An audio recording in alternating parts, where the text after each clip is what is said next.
Now, there was another thing that I liked you were saying on your website that there's always hope for reconciliation and happiness as long as there is commitment and humility. How do you see that play out?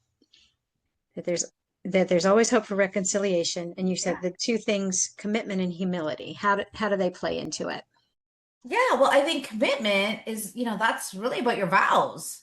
That's the promise that you make to each other. It's not like I'll keep my promise until, and I think Hmm. we forget that. It's like people walk away so easily because they aren't committed. But here's the thing, you can't say, well, I was committed, but that now I'm not. Then what is commitment then if you can get out of it anytime the wind blows a certain way.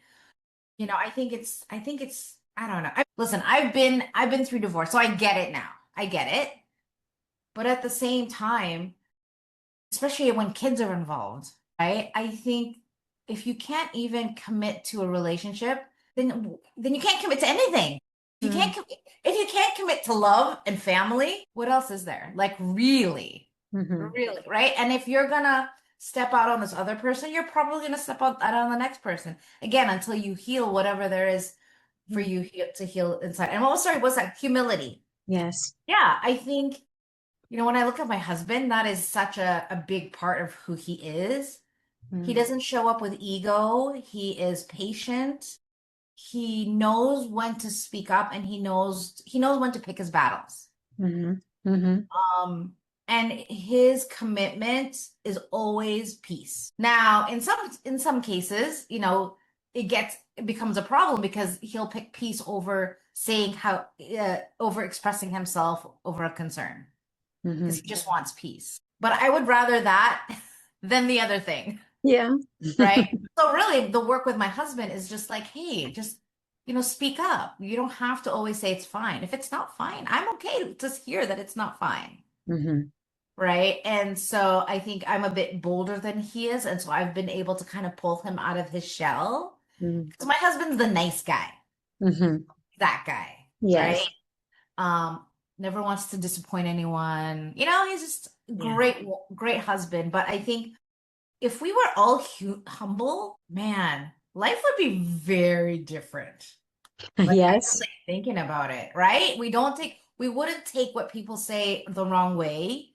I Hmm. think we would be more curious. I think we would be more forgiving. I think we would communicate more because there's no fear of like, what would they say? Why have they judged me? I think there's just such a beautiful essence of someone who is, and I used to think humility or being humble was like putting yourself down, like Hmm. taking yourself down a notch. But what I've discovered recently is humility is really just about knowing your strengths and your weaknesses, being Hmm. just really clear about that Hmm. and not sugarcoating it or trying to make it something it isn't. It's just like, yeah, I'm not good at this, but I'm good at this.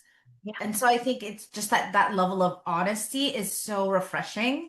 And Hmm. I think that's why my marriage has been so freaking consistent and successful and playful and so deep for 20 years. Like, I think, I feel that that's pretty amazing Hmm.